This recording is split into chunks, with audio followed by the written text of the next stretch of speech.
Matric के नताइज कुछ के लिए खुशियों की नवीद तो कुछ के लिए मायूसी की शाम होती है। क्या एक नतीजा तलबा के मुस्तकबिल का फैसला कर सकता है? नताइज के दिन बच्चों को सिर्फ कामयाबी नहीं, एहसास, हमदर्दी और वालिदैन के साथ की भी ज़रूरत होती है। लोअर दीर से इस्माइल अंजुम की रिपोर्ट देखिए। मैट्रिक के इम्तिहानात के नताइज का दिन किसी के लिए खुशी का मौका तो किसी के लिए मायूसी का पैगाम, लेकिन इस दिन के असल असरात नंबरात से कहीं ज़्यादा गहरे होते हैं। जब वालिदैन बच्चों को ताने देते हैं या उन पर गुस्सा करते हैं तो वो सिर्फ उनकी खुद एतमादी को नहीं तोड़ते बल्कि उनके ज़हनी और जज्बाती तवाज़ुन को भी मुतासिर करते हैं। अक्सर ऐसा होता है कि कम नंबर लेने वाले तलबा को नाकामी का ताना सुनना पड़ता है। उन पर इल्ज़ाम लगते हैं और यूँ एक तालीमी नतीजा जिंदगी का बोझ बन जाता है। मैंने बहुत मेहनत की थी लेकिन नंबर कम आए। अबू अम्मी ने मुझे सुनने के बजाय डांटा तो मुझे लगा मैं किसी काम का नहीं। ये समझना ज़रूरी है कि हर बच्चा एक जैसा नहीं होता। कामयाबी सिर्फ आला नंबरात का नाम नहीं बल्कि हौसला अफजाई, रहनुमाई और वक्त पर साथ देने का नाम है। वालिदैन अगर बच्चों के साथ हमदर्दी से पेश आए, उनको गलतियों की सीखने का मौका दे तो ये बच्चे कल कामयाब इंसान बन सकते हैं। नाकामी मंजिल का इख्तिताम नहीं, सीखने का एक मौका है। वालिदैन का फ़र्ज है कि वो अपने बच्चों के सबसे बड़े सहारा बने, न कि सबसे बड़ा खौफ। मैट्रिक के नताइज एक लम्हाती फैसला नहीं बल्कि एक तवील सफर की छोटी सी झलक है। आज अगर बच्चे गिर भी जाएं तो वालिदैन के हाथ उनके लिए उम्मीद का सहारा बने, न कि शर्मिंदगी का ताना, क्योंकि असल कामयाबी एहसास में है, नंबरात में नहीं। इस्माइल अंजुम, आज न्यूज़, लोअर दीर। बूरेवाला में मैट्रिक के इम्तिहानात में साइकिल पर कपड़े फरोख्त करने वाले मेहनतकश की बेटी ने मैदान मार लिया। मुकद्दस ने आर्ट्स ग्रुप में 1149 नंबर लेकर दूसरी पोजीशन हासिल कर ली। वालिदैन खुशी से निहाल हैं। मजीद बात करेंगे शाहिद सलीम से। जी शाहिद। जी बिल्कुल, मुल्तान बोर्ड के ज़ेरे तमाम होने वाले 10वीं जमात के सालाना इम्तिहानात में बूरेवाला की होनहार तालिबा मुकद्दस जो है उसने लड़कियों में 1200 में से 1149 नंबर हासिल करके दूसरी पोजीशन हासिल करके ना सिर्फ अपने वालिदैन, असातिज़ा इकराम का सर जो है वो फ़ख्र से बुलंद किया है बल्कि बूरेवाला को सिटी ऑफ एजुकेशन होने के एजाज़ जो है उसे भी बरकरार रखा है। मुकद्दस के वालिद जो है वो साइकिल के ऊपर कपड़ा बेचते हैं और होनहार तालिबा मुकद्दस में साथ मौजूद हैं, इनसे भी बात करते हैं। मैं मुस्तकबिल में कंप्यूटर की फील्ड में जाना चाहती हूँ, यानी आईटी, और मैं चाहती हूँ कि मैं इसी तरह मेहनत करती रहूँ। बिल्कुल, आपने इसकी बात सुनी है। इनका कहना है कि मेरी कामयाबी का सेहरा, ये समर जो है इसका क्रेडिट मैं अपने वालिदैन और अपने असातिज़ा को देती हैं और इन्होंने उम्मीद जाहिर की है कि मुस्तकबिल के अंदर भी अपनी कामयाबियों के तसलसल को बरकरार रख के आईटी के शोबा में मुल्क के पाकिस्तान की जो है वो खिदमत करूँगी और कामयाबियाँ समेटूँगी। जी। पाकपतन के बाहिम्मत नौजवान खजर वली चिश्ती ने माजूरी के बावजूद मुल्क को सरसब्ज़ और शादाब बनाने का बिया उठा रखा है। खजर खुद शजरकारी करने के साथ लोगों में मुफ्त पौधे भी तकसीम करते हैं। तैमूर खान की रिपोर्ट देखिए।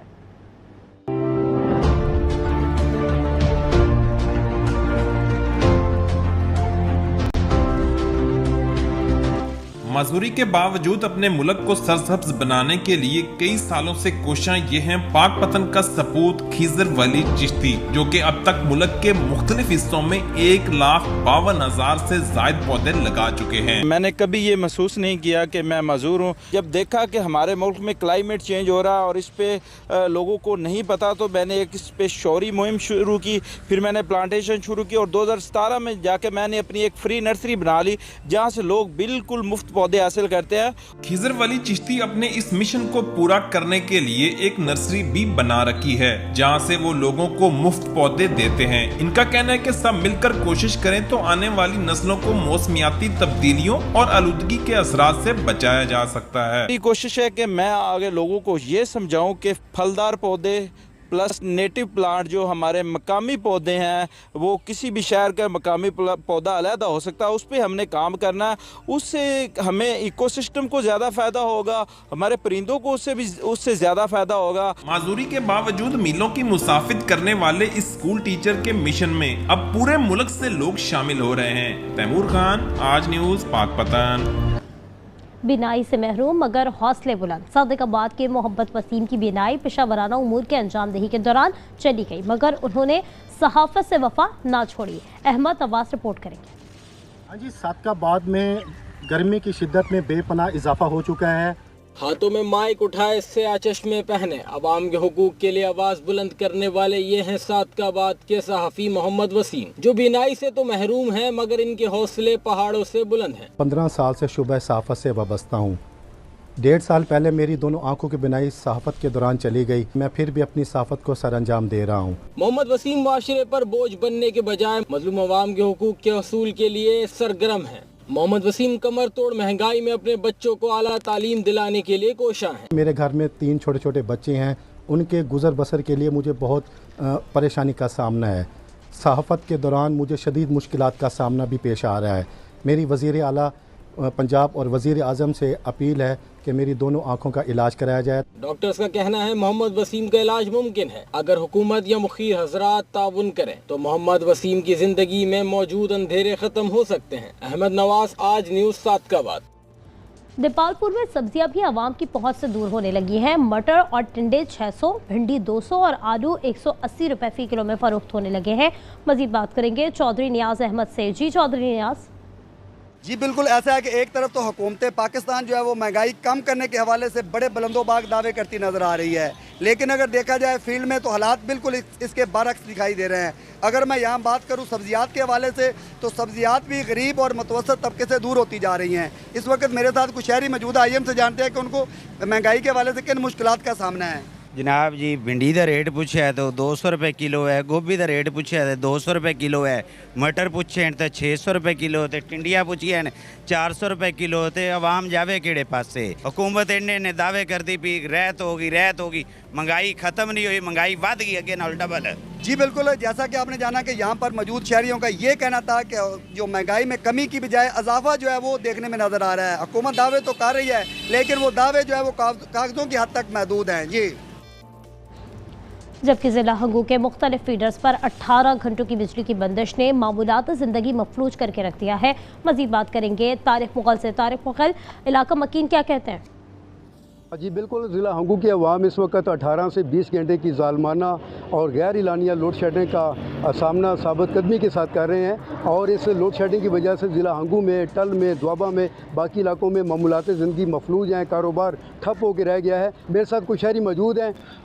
बिजली नाम का कुछ है ही नहीं, पंखा नहीं चला सकते और लाइट तो वैसी भी नहीं थी, उसकी तो ज़रूरत नहीं थी, लेकिन पंखे की ज़रूरत तो अशद ज़रूरत थी। लेकिन बच्चे चिल्ला रहे, चीख रहे हैं, लेकिन पूछने वाला कोई नहीं आओ। जी, हंगू में गर्मी और हब्स भी बहुत ज़्यादा है, लोड शेडिंग बहुत ज़्यादा है, तकरीबन 18-20 घंटे तक लोड शेडिंग है। तो लिहाजा वार्ड वाल को भी होना चाहिए कि आवाम के साथ ताउन करे, क्योंकि गर्मी और हब्स बहुत ज़्यादा है। बच्चों को भी तकलीफ है, ख़वातीन को भी तकलीफ है और कारोबार हज़रात को भी तकलीफ है। तमाम का मुतालबा है कि बिजली रिकवरी मुहिम को तेज़ करें, बिजली की चोरी को रोकें और इसके साथ साथ लोड शेडिंग के दौरानिए में कमी लेकर आएँ।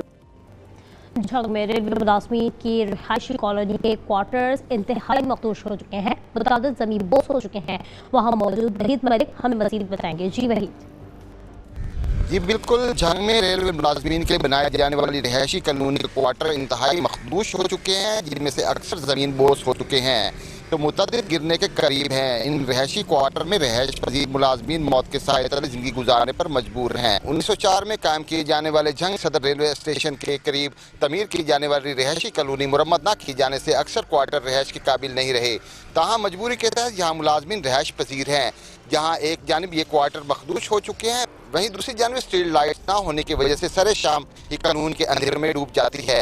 अगर इनके रिहायशी क्वार्टर की मुरम्मत करवा दी जाए तो उन्हें रिहायश के काबिल बनाया जा सकता है। जी, गर्मी में ठंडे पानी का इस्तेमाल बढ़ जाता है। रेफ्रिजरेटर के ठंडे पानी के बगैर गुजारा मुमकिन नहीं होता, मगर देहात में यही काम मिट्टी के गढ़ों और सराही से लिया जाता है। रावतनपुर से इसहाक कबूल की रिपोर्ट देखिए।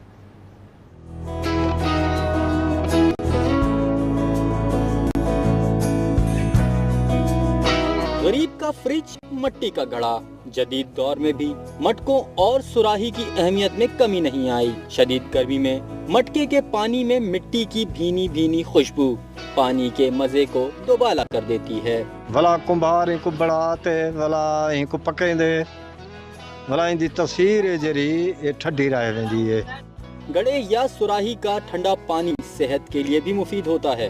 पानी है जरा चंगा रहे वेंदे ठंडा रहे वेंदे ओ लादे पार द मकना तीस है।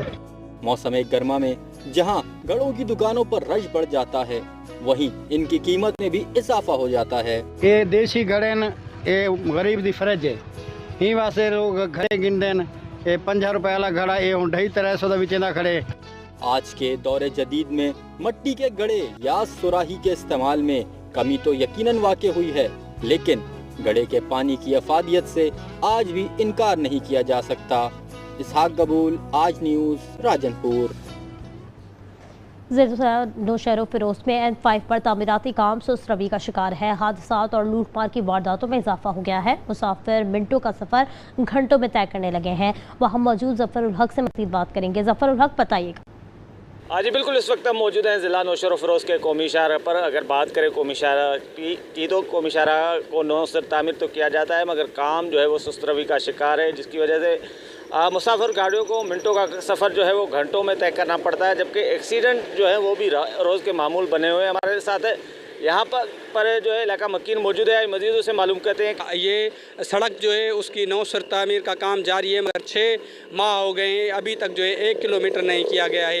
एक ही तरफ से जो है गाड़ियाँ गुजर रही हैं, जिसकी वजह से एक्सीडेंट रोज़ का मामूल बनी। इंतज़ामिया सारे मालूमात होने के बावजूद भी जो है यहाँ पर किसी किस्म का कोई ध्यान नहीं दे रही है, जबकि रात के औकात यहाँ से गुजरने वाले मुसाफिर गाड़ियों से लूटमार भी होती है। मोटर वे पुलिस देखेंगे तो वो भी जो है गैर चालान लगाकर जो है मुसाफिरों को तंग कर रहे हैं, जबकि रोड बन रहा है तो चालान किस बात का। उन्होंने हुकूमत वक्त से मुतालबा किया है कि इस हवाले से नोटिस लिया जाए और काम की सुस्त रवि ख़त्म करवा कर काम को जो है जल्द से जल्द करवाया जाए, ताकि यहाँ पर मुसाफिर गाड़ियों को और शहरियों को कोई मुश्किलात दरपेश न आए। जी, गंबड़ में गेम्स अस्पताल जाने वाला मेन रोड कागजात में तो बन गया है, मगर रोड तहार टूट फूट का शिकार है। दूसरी जानिब NIT में रोड तामीर हो चुका है। मजीद बात करेंगे आशी उसके नुमाइंदे साजिद अली से। जी साजिद। जी देखिए, बिल्कुल इस वक्त मैं स्टेशन गंबड़ के ऐसे रोड पर मौजूद हूँ जो कि सिंध हुकूमत की जानिब से कागजी कार्रवाई में तो बनाया गया है, लेकिन जो रियलिटी है रोड की, वो रोड में जो है जगह जगह गड्ढे होने की वजह से मुसाफिरों समेत जो है यहाँ पर आने वाले मरीजों को मुश्किलात का सामना करना पड़ रहा है। हमारे साथ यहाँ पर एहसास सोशल फार्म के जो चेयरमैन है वो मौजूद है, हम उनसे बातचीत करते हैं कि इस हवाले से उनका क्या कहना है। 2024 में इसका टेंडर हुआ है। 2024 में टेंडर होने के बाद ये कागज़ों में ये रोड खाया जा चुका है।